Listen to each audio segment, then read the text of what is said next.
So it's amazing how fast you can actually do the work with the excavator, even being a mini excavator.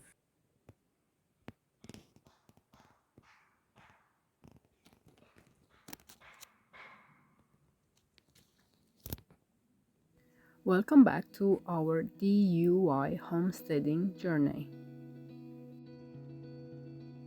We have built our house on piers, and later on we thought that would be good to have our mechanical room underneath. For this room to be accessible, we need to have a solid entrance.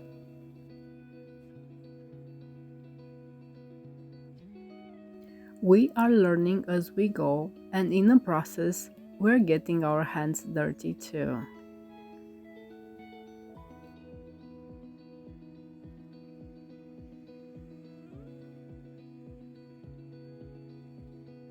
We started by using our mini excavator to dig out the entrance, and my husband got right to work on the two deep piers for the extra support, especially crucial since the frost line is at 4 feet here.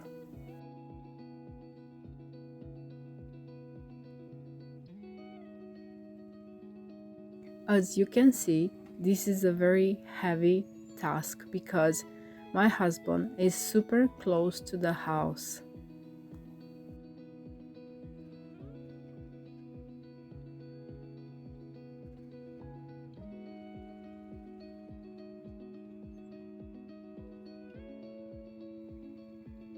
Of course, he had to use the metal rod and the shovel at one point because it was impossible to use the mini excavator under the house.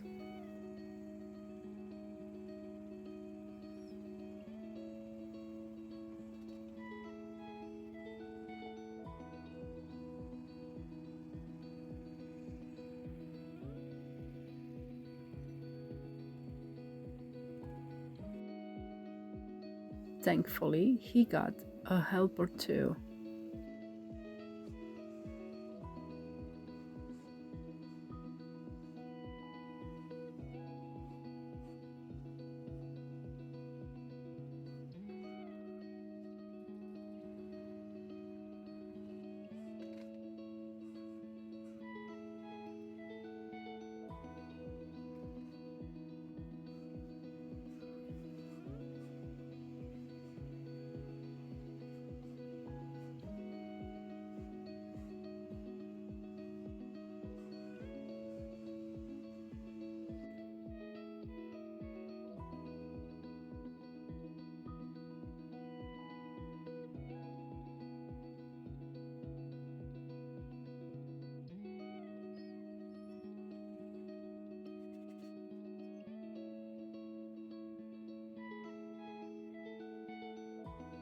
Look at this clearance space.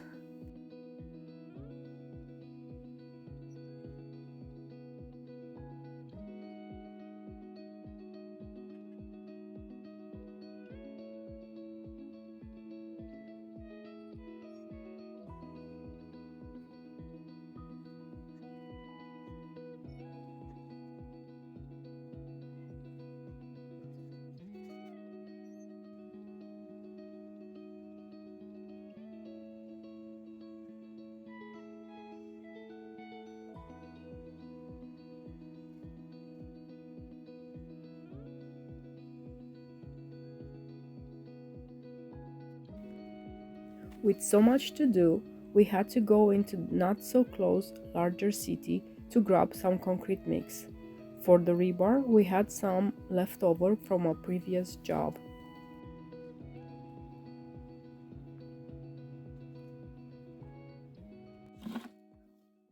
Before placing the form into the ground, my husband added some gravel for drainage. Then he put the tubes in and fill up with the dirt around, but he made sure that the tubes are straight and they are in the right place.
Amazing how fast you can actually do the work with the excavator, even being a mini excavator. I fill up all this hole in maybe 10 minutes, not even. So I know it's cheap. It's not meant to be for professionals for day-to-day work at a job, but for a part-time homesteader, actually works perfectly. And uh, when something will go wrong with it, you can find parts in any hardwood store. So it's a good deal.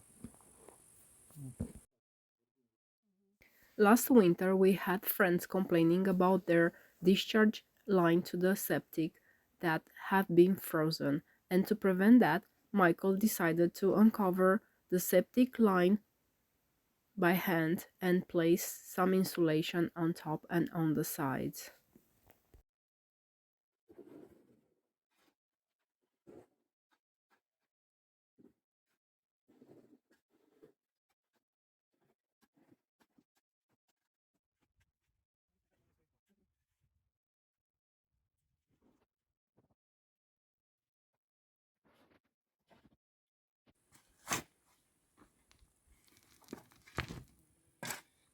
So we dug all the way down to the pipe for the septic because it's outside and we want to insulate it better.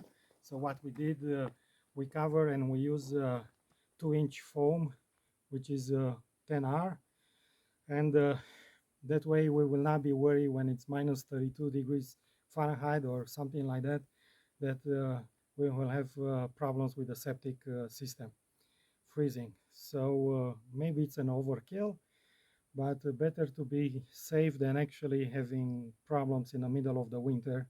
And the excavator, we use it to dig close to the pipe, but the rest was all done by the shovel and a small hammer. And that way I will not break any pipes. So after 2 days of work, I can say that the excavator is saving a lot of work, a lot of back problems, and I hope in the future I'm gonna take advantage of the machine more and more.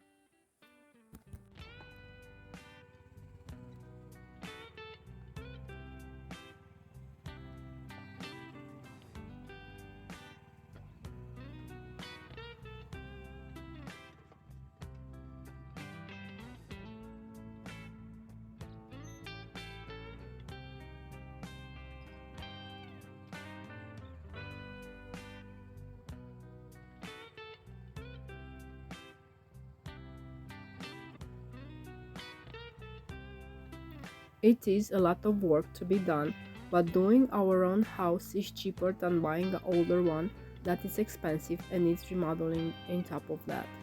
Also, to buy a new house is extra expensive. Everything takes time, which we have, and effort, but it's rewarding. The mini excavator and the shovel were great at digging, and the mini loader was great to refill the work site. The mini loader can't be used for digging, but it's handy for fresh dirt to be pushed in.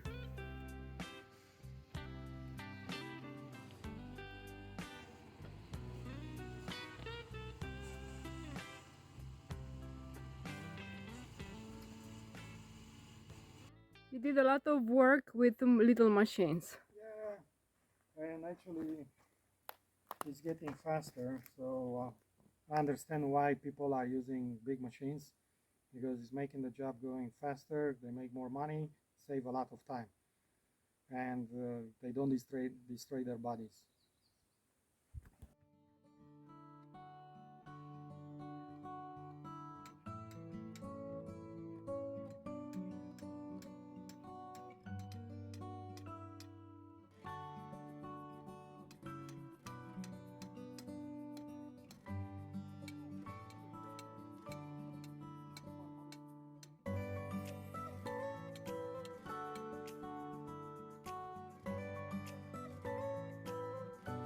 Michael framed the area that's going to be the landing pad for our entrance to the basement.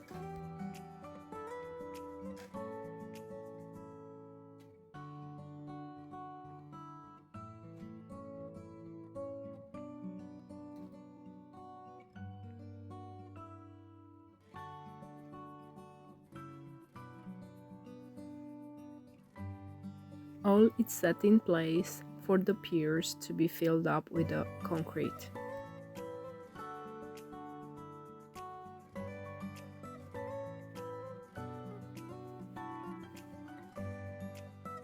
The recipe is very easy. It's 1 bag of 60-pound concrete mix and 1 gallon of water.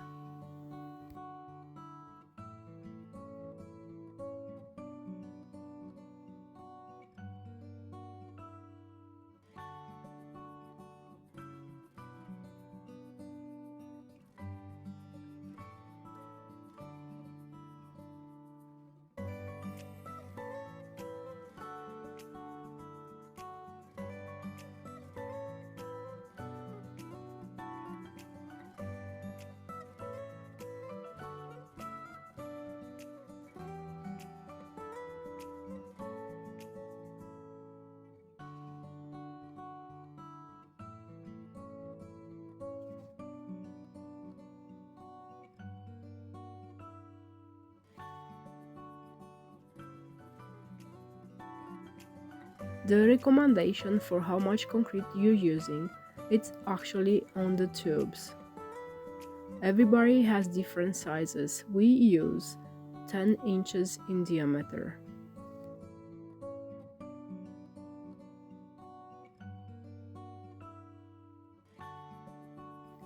For extra strength, we added the rebars, and in the end, my husband carefully placed the post support.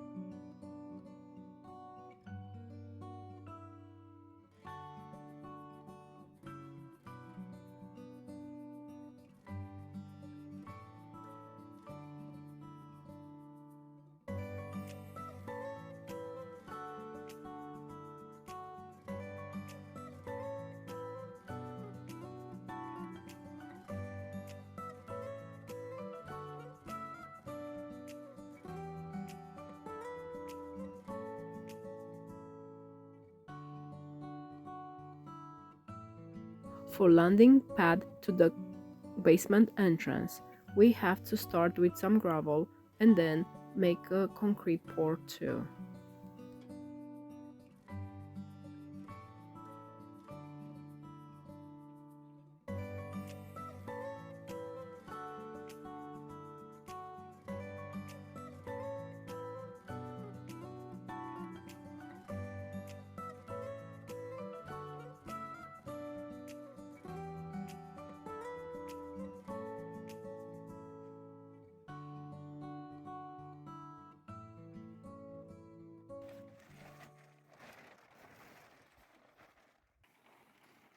The next day, the pour was perfect.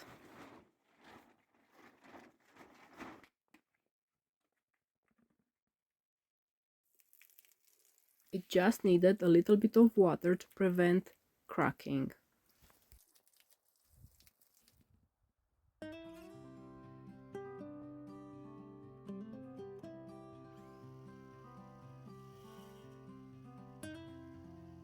Now, the framing of the basement door is a work in progress, but we're gonna talk about it in a different video.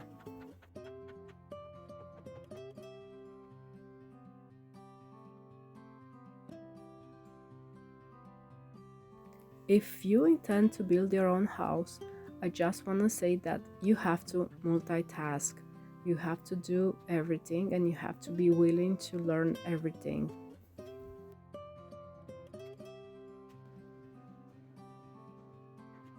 That's what we did.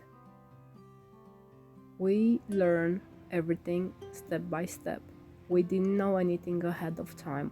We just researched for every single step in our building of the house.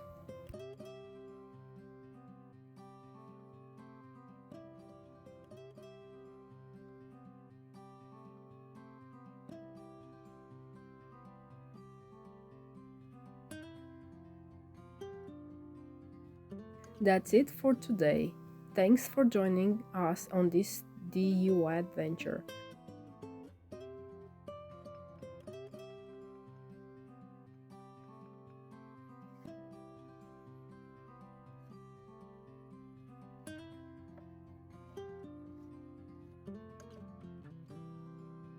If you like our story, please share and subscribe.